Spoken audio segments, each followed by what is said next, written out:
ನಮ್ಮ ಆರೋಗ್ಯವನ್ನು ಉತ್ತಮಪಡಿಸಿಕೊಳ್ಳಲು ಈ ವ್ಯಾಯಾಮವು ಬಹಳಷ್ಟು ಸಹಕಾರಿಯಾಗಿದ್ದು, ಅದನ್ನು ಮಾಡುವ ವ್ಯವಸ್ಥಾತ್ಮಕ ಪದ್ಧತಿಯನ್ನು ಹಂತ ಹಂತವಾಗಿ ವಿವರಣೆಯೊಂದಿಗೆ ಈ ವ್ಯಾಯಾಮದ ಉಪಯೋಗಗಳನ್ನು ಪಡೆಯಲು ಕುತೂಹಲಕಾರಿಯಾಗಿ ಕಾಯುತ್ತಿದ್ದೀರಾ. ಇದೀಗ ವ್ಯಾಯಾಮ 4ರ ಮಾದರಿ ಪ್ರದರ್ಶನ ನಿಮ್ಮ ಮುಂದೆ. ನಾವು ಮಾಡುವ ವ್ಯಾಯಾಮ ಪ್ರದರ್ಶನವನ್ನು ಹಾಗೆಯೇ ಅನುಸರಿಸಿ. ವ್ಯಾಯಾಮ 4. ಫಾಲೂನ್ ಸ್ವರ್ಗೀಯ ಸಂಚಲನೆ. ಫಾಲೂನ್ ಸ್ವರ್ಗೀಯ ಸಂಚಲನೆಯು ಫಾಲೂನ್ ದಾಫಾದ 4ನೆಯ ವ್ಯಾಯಾಮ. ಈ ವ್ಯಾಯಾಮದ ಅಭ್ಯಾಸವು ಶಕ್ತಿಯನ್ನು ಶರೀರದ ಹೆಚ್ಚಿನ ಭಾಗದಲ್ಲಿ ಸಂಚಲನೆಯಾಗುವಂತೆ ಮಾಡುತ್ತೆ. ಶಕ್ತಿಯು ಕೇವಲ ಒಂದು ಅಥವಾ ಹಲವು ಮಾರ್ಗಗಳಷ್ಟೇ ಸಂಚರಿಸುವುದಲ್ಲದೆ ಶರೀರದಾದ್ಯಂತ ಯಿನ್ ಬದಿಯಿಂದ ಯಾಂಗ್ ಬದಿಗೆ ಪದೇ ಪದೇ ಸಂಚರಿಸುತ್ತೆ. ಈ ವ್ಯಾಯಾಮವು ಶಕ್ತಿ ಮಾರ್ಗಗಳನ್ನು ಸುಗಮಗೊಳಿಸುವ ಅಥವಾ ಮಹಾನ್ ಸ್ವರ್ಗೀಯ ಸಂಚಲನೆ ಅಥವಾ ಸರಳ ಸ್ವರ್ಗೀಯ ಸಂಚಲನೆಗಳಂತಹ ಸಾಮಾನ್ಯ ಅಭ್ಯಾಸಗಳಿಗಿಂತ ಅತಿ ಉನ್ನತ ಸ್ತರದಲ್ಲಿದೆ. ಫಾಲೂನ್ ಸ್ವರ್ಗೀಯ ಸಂಚಲನೆಯು ಫಾಲೂನ್ ದಾಫಾದ ಮಧ್ಯಂತರದಲ್ಲಿ ಬರುವ ವ್ಯಾಯಾಮ. ಹಿಂದಿನ 3 ವ್ಯಾಯಾಮಗಳ ಆಧಾರದ ಮೇಲೆ ಈ ವ್ಯಾಯಾಮವನ್ನು ಮಾಡುವುದರಿಂದ ಮಹಾನ್ ಸ್ವರ್ಗೀಯ ಸಂಚಲನೆಯೂ ಸೇರಿದಂತೆ ಇಡೀ ಶರೀರದ ಶಕ್ತಿ ಮಾರ್ಗಗಳು ಮೇಲಿನಿಂದ ತಳದವರೆಗೆ ಅತಿ ಶೀಘ್ರವಾಗಿ ತೆರೆಯಲ್ಪಡುತ್ತೆ ಮತ್ತು ಇಡೀ ಶರೀರದಲ್ಲಿ ಶಕ್ತಿ ಮಾರ್ಗಗಳು ಒಂದಕ್ಕೊಂದು ಸಂಪರ್ಕ ತಾಳುತ್ತೆ. ಈ ವ್ಯಾಯಾಮದ ಗಮನಾರ್ಹವಾದ ಲಕ್ಷಣವೆಂದರೆ ಫಾಲೂನ್ ಸುತ್ತುವಿಕೆಯನ್ನು ಉಪಯೋಗಿಸಿ ಶರೀರದ ಅಸಂತುಲಿತ ಸ್ಥಿತಿಯನ್ನು ಸರಿಪಡಿಸುವುದು. ಇದರಿಂದ ಇಡೀ ಶರೀರದೊಳಗಿನ ಶಕ್ತಿಯು ನಯವಾಗಿ ಮತ್ತು ಸರಾಗವಾಗಿ ಸಂಚಲನೆಯಾಗುತ್ತೆ. ಈ ಸ್ಥಿತಿಯನ್ನು ತಲುಪಿದಾಗ ಈ ಜಗತ್ತಿನಲ್ಲಿ ಸಾಧನೆಯ ಅತ್ಯುನ್ನತ ಸ್ತರವನ್ನು ಸಾಧಕರು ಗಳಿಸುತ್ತಾರೆ. ಜನರಿಗೆ ಆಂತರಿಕ ಸದ್ಗುಣಗಳು ಸಮ್ಮತವಾಗುತ್ತೆ ಮತ್ತು ದಾಫಾ ಸಾಧನಾಭ್ಯಾಸವನ್ನು ಇವರು ಪ್ರವೇಶಿಸುತ್ತಾರೆ. ಈ ಹಂತದಲ್ಲಿ ಇವರ ಶಕ್ತಿ ಸಾಮರ್ಥ್ಯಗಳು ಮತ್ತು ಅಸಾಮಾನ್ಯ ಸಾಮರ್ಥ್ಯಗಳು ಪರಿಣಾಮಕಾರಿಯಾಗಿ ಹೆಚ್ಚುತ್ತವೆ. ವ್ಯಾಯಾಮದ ಚಲನೆಗಳು ಅನುಕ್ರಮ, ಸರಳ ಮತ್ತು ನಿಧಾನವಾಗಿರುತ್ತವೆ. ಸಂಚಲನೆಗೆ ಅನುಗುಣವಾಗಿ ಎರಡೂ ಕೈಗಳನ್ನು ಚಲಿಸಿ.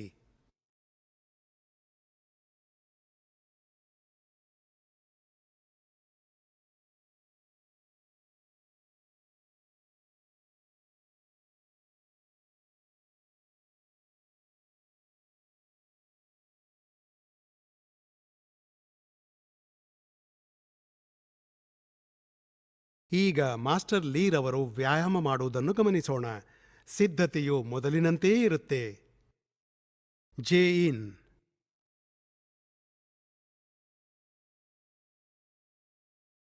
ಹಶ.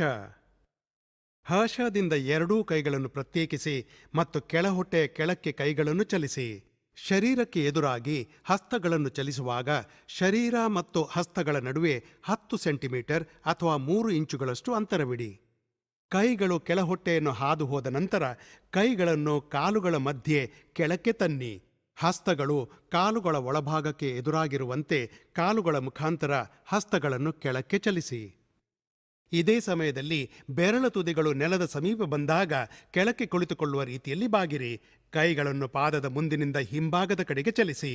ಬೆನ್ನು ಹುರಿಯನ್ನು ನೇರ ಮಾಡುವಾಗ ಮತ್ತು ಕೈಗಳನ್ನು ಬೆನ್ನಿನ ಮೇಲೆ ಇನ್ನೂ ಮೇಲಕ್ಕೆತ್ತಲು ಆಗದಿದ್ದಾಗ ಹಸ್ತಗಳನ್ನು ಸಡಿಲವಾಗಿ ಮುಷ್ಟಿಕಟ್ಟಿ ಮತ್ತು ಕಂಕುಳ ಕೆಳಕ್ಕೆ ಕೈಗಳನ್ನು ಮುಂದಕ್ಕೆ ತನ್ನಿ ಮತ್ತು ಎದೆಯ ಮುಂದೆ ಎರಡೂ ತೋಳುಗಳನ್ನು ಅಡ್ಡಲಾಗಿಡಿ.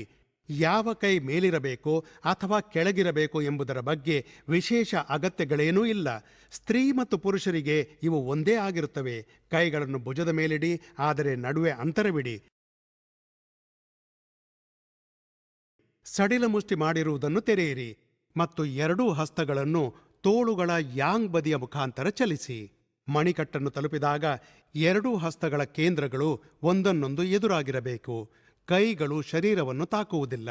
ಎರಡೂ ಹಸ್ತಗಳನ್ನು ಕೈಯಲ್ಲಿ ಚೆಂಡನ್ನು ಹಿಡಿದಿರುವಂತೆ ತಿರುಗಿಸಿ. ಅಂದರೆ ಹೊರಗಿನ ಕೈ ಒಳಕ್ಕೆ ಬರುತ್ತದೆ ಮತ್ತು ಒಳಗಿನ ಕೈ ಹೊರಕ್ಕೆ ಹೋಗುತ್ತದೆ. ಕೆಳಗಿನ ಮತ್ತು ಮೇಲಿನ ತೋಳುಗಳ ಬದಿಯ ಮುಖಾಂತರ ಎರಡೂ ಕೈಗಳನ್ನು ಚಲಿಸಿ. ಎರಡೂ ಕೈಗಳನ್ನು ಮೇಲೆತ್ತುವುದರ ಮೂಲಕ ಕೈಗಳನ್ನು ತಲೆಯ ಹಿಂಭಾಗಕ್ಕೆ ಅಡ್ಡಲಾಗಿ ತನ್ನಿ. ಬೆನ್ನಿನ ಮೇಲೆ ಎರಡೂ ಕೈಗಳನ್ನು ತಲೆಯ ಮೇಲಿನಿಂದ ಎದೆಯ ಮುಂದೆ ತನ್ನಿ. ಒಟ್ಟು 9 ಬಾರಿ ಇದನ್ನು ನೀವು ಪುನರಾವರ್ತಿಸಿ. ಎರಡೂ ಕೈಗಳನ್ನು ಕೆಳ ಹೊಟ್ಟೆ ಮುಂದೆ ಒಂದರ ಮೇಲೊಂದು ಇಡಿ.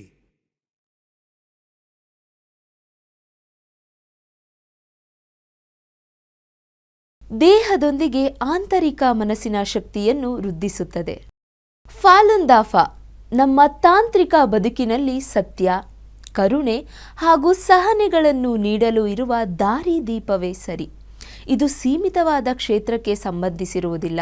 ಬದಲಾಗಿ ಚಿಕ್ಕ ಮಕ್ಕಳು, ವಯಸ್ಕರು, ಯುವಕ ಯುವತಿಯರು ಯಾವುದೇ ಜಾತಿ ಅಥವಾ ಲಿಂಗಭೇದವಿಲ್ಲದೆ ಎಲ್ಲರೂ ಅನುಸರಿಸಿ ಫಲ ಗಳಿಸುವ ಉನ್ನತ ಮಾರ್ಗವಾಗಿದೆ. ವಿಶೇಷವಾಗಿ ಹೇಳುವುದಾದರೆ ಊಟದ ಮುನ್ನ ಅಥವಾ ನಂತರ ಯಾವ ಸಮಯದಲ್ಲಾದರೂ ಈ ವ್ಯಾಯಾಮವನ್ನು ಮಾಡಬಹುದು. ಬನ್ನಿ, ಸಾಮೂಹಿಕ ಜನಸಮೂಹ ವ್ಯಾಯಾಮ ಮಾಡುವ ದೃಶ್ಯ ಚಿತ್ರಗಳನ್ನು ನೀವೇ ನೋಡಿ.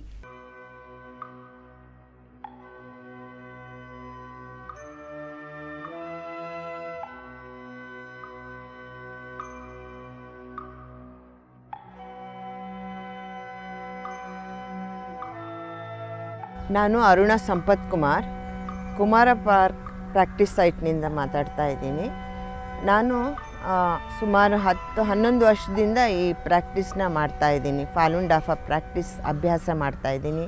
ಫಾಲುನ್ ದಾಫಾ 3 ತತ್ವಗಳನ್ನು ಒಳಗೊಂಡಿದೆ: ಸತ್ಯ, ಕರುಣೆ ಮತ್ತು ಸಹನೆ. ಇದರ ಎಕ್ಸಸೈಸಸ್ ಭಾಳ ಸಿಂಪಲ್ ಆಗಿದೆ. 5 ಎಕ್ಸಸೈಸಸ್ ಇದೆ. 4 ಸ್ಟ್ಯಾಂಡಿಂಗ್ ಎಕ್ಸಸೈಸಸ್, 5ನೇದು ಮೆಡಿಟೇಷನ್ ಮಾಡೋದ್ರಿಂದ ನಮಗೆ ತುಂಬ ಶಾಂತಿ, ಮನಸ್ಸಿಗೆ ಶಾಂತಿ ಸಿಗುತ್ತೆ. ಮತ್ತು ಈಗಿನ ಒಂದು ಒತ್ತಡದ ಜೀವನದಲ್ಲಿ ಇದು ಮನಸ್ಸಿಗೆ ತುಂಬ ನೆಮ್ಮದಿಯನ್ನು ಕೊಡುತ್ತೆ. ಸ್ಟ್ಯಾಂಡಿಂಗ್ ಎಕ್ಸಸೈಸ್ ಮಾಡೋದ್ರಿಂದ ನಾವು ಇಡೀ ದಿನ ತುಂಬ ಎನರ್ಜೆಟಿಕ್ ಆಗಿರಬಹುದು, ಎಲ್ಲ ಕೆಲಸಗಳನ್ನ ಮಾಡ್ಕೊಳ್ಳೋಕ್ಕೆ ಸಾಧ್ಯ ಆಗತ್ತೆ ಮತ್ತು ತುಂಬ ಪಾಸಿಟಿವ್ ಎನರ್ಜಿಯನ್ನು ಕೊಡುತ್ತೆ. ಮತ್ತು ನಮ್ಮಲ್ಲಿ ಒಂದು ಕಾನ್ಫಿಡೆನ್ಸ್ನ ತುಂಬ ಹೆಚ್ಚು ಮಾಡುತ್ತೆ.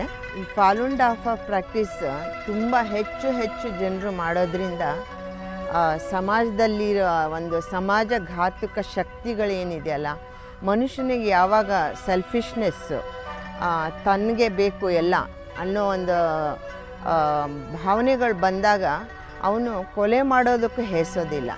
ಸೊ ಇದೆಲ್ಲ ಫಾಲುನ್ ದಾಫಾ ಮಾಡೋದ್ರಿಂದ ಈ 3 ಪ್ರಿನ್ಸಿಪಲ್ಸ್, ಟ್ರೂತ್ಫುಲ್ನೆಸ್, ಕಂಪ್ಯಾಷನ್, ಫೋರ್ಬೆರೆನ್ಸ್ ಅಂದರೆ ಸತ್ಯ, ಕರುಣೆ, ತಾಳ್ಮೆ, ಈ 3 ತತ್ವಗಳಿಗೆ ಮನುಷ್ಯನು ಅದನ್ನು ತನ್ನ ಜೀವನದಲ್ಲಿ ಅಳವಡಿಸ್ಕೊಂಡಾಗ ಮಾತ್ರ ಅವನಲ್ಲಿ ಒಂದು ಒಳ್ಳೆಯ ಬದಲಾವಣೆ ಬರುತ್ತೆ. ಇದು ಪ್ರತಿಯೊಬ್ಬ ಮನುಷ್ಯನಲ್ಲಿಯೂ ಈ ಬದಲಾವಣೆ ಬಂದರೆ ಎಷ್ಟೊಂದು ಸಮಾಜಘಾತಕ ಕೃತ್ಯಗಳನ್ನ ಅವನು ಮಾಡಲಾರ, ಹಾಗೂ ಕಾನೂನೇ ಬೇಕಾಗಿಲ್ಲ ಅಂತ ಅನಿಸುತ್ತೆ ನನಗೆ.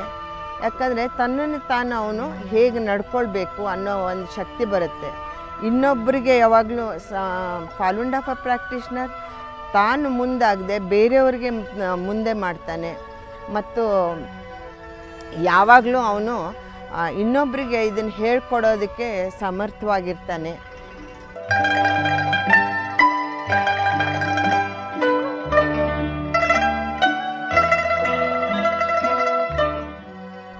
ನನ್ನ ಹೆಸರು ಲಕ್ಷ್ಮೀನಾರಾಯಣ್ ಅಂದ್ಬಿಟ್ಟು.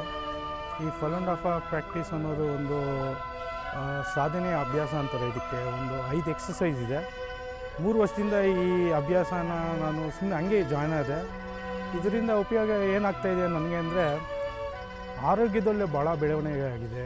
ದೇಹ ಭಾಳ ಒಂದು ಆರೋಗ್ಯಕರವಾಗಿ ಒಂದು ಸದೃಢವಾಗಿದೆ ಮತ್ತು ಮಾನಸಿಕವಾಗಿ ಭಾಳ ಸ್ಥೈರ್ಯ ಬರ್ತಾಯಿದೆ. ಯಾಕಂದರೆ ಟೋಟಲ್ ನನ್ನ ದೇಹ ಮತ್ತು ಗುಣ ಎಲ್ಲವೂ ಒಂದು ಬೆಳವಣಿಗೆ ಆಗ್ತಾಯಿದೆ. ಭಾಳ ಸುಲಭವಾಗಿ ಮಾಡೋವಂಥದ್ದು. ಇದೇನು ಏನೋ ಮನೆಯಲ್ಲೇ ಮಾಡ್ಬೋದು ತಾವು ಕಲ್ತ್ಕೊಂಡು. ಆಮೇಲೆ ಇದಕ್ಕೆ ಫೀಸು ಆ ಥರ ಏನು ಪ್ರೊಸೀಜರ್ ಇಲ್ಲ. ಒಂದು ಏನಂತ ಹೇಳ್ಬೋದು, ಒಳ್ಳೆಯ ಆರೋಗ್ಯ, ಒಳ್ಳೆಯ ಮಾನಸಿಕವಾಗಿ ಒಳ್ಳೆ ನಿಮಗೆ ಗುಣಗಳು ಬೆಳವಣಿಗೆ ಆಗುತ್ತೆ. ನಮಗೆ ಮಾನಸಿಕ ಸ್ಥೈರ್ಯ ತುಂಬುತ್ತೆ. ಯಾವುದೇ ಒಂದು ನಮ್ಮ ಪರ್ಸ್ನಲ್ ಕೆಲಸ ಆಗಲಿ, ಪರ್ಸ್ನಲ್ ಫ್ಯಾಮಿಲಿ ಇಶ್ಯೂಸ್ ಆಗಲಿ, ನಮಗೇನೋ ಅಪ್ಸೆಟ್ ಆಗೋವಂಥ ಇಶ್ಯೂನೂ ನಾವು ಒಂದು ಹಗುರವಾಗಿ ತೊಗೋಬೋದು. ಆ ಥರ ಮಾನಸಿಕ ಸ್ಥೈರ್ಯ ಬರುತ್ತೆ. ಒಟ್ಟು ಎಲ್ಲರೂ ಈ ಅಭ್ಯಾಸ ಮಾಡಿದ್ರೆ ಭಾಳ ಉಪಯೋಗ ಇದೆ, ಮಾಡಬೇಕು. ನನಗಂತೂ ಭಾಳ ಒಳ್ಳೆಯ ಉಪಯೋಗ ಆಗಿದೆ. ನಮಗೆ ಒಂದು ಪುಣ್ಯ ಅಂತ ಹೇಳ್ಬೋದು, ಈ ಥರ ಒಂದು ನಮಗೆ ಅಭ್ಯಾಸ ನನಗೆ ಸಿಕ್ಕಿದೆ ಅಂದ್ಬಿಟ್ಟು. ಯಾಕಂದರೆ ಇವಾಗ ಸಮಾಜದಲ್ಲಿ ಎಷ್ಟೋ ಅಭ್ಯಾಸಗಳು ಇರ್ಬೋದು, ನಮ್ಮ ಅಭ್ಯಾಸ ನಿಮ್ಮ ಒಳ್ಳೆತನವನ್ನು ಎಷ್ಟು ಬೇಗ ಬೆಳೆಸುತ್ತಂದರೆ ಅದು ನೀವು ಅಭ್ಯಾಸ ಕಲಿತ್ರೆ ಭಾಳ ಒಳ್ಳೆಯದು ಅಂತ ನನ್ನ ಒಂದು ಅಭಿಪ್ರಾಯ. ಆಮೇಲೆ ನನಗೆ ಆರೋಗ್ಯದಲ್ಲಿ ಏನಂದರೆ ನನ್ನ ಇಡೀ ದೇಹ ಅಂದರೆ ಮೂಳೆಗಳು ಆಗ್ಬೋದು, ದೇಹದಲ್ಲಿ ಎಲ್ಲ ಒಂದು ಭಾಳ ಸದೃಢವಾಗಿದೆ ಇವಾಗ. ಆಮೇಲೆ ಫ್ಲೆಕ್ಸಿಬಲ್ ಆಗಿದೆ ಬಾಡಿ.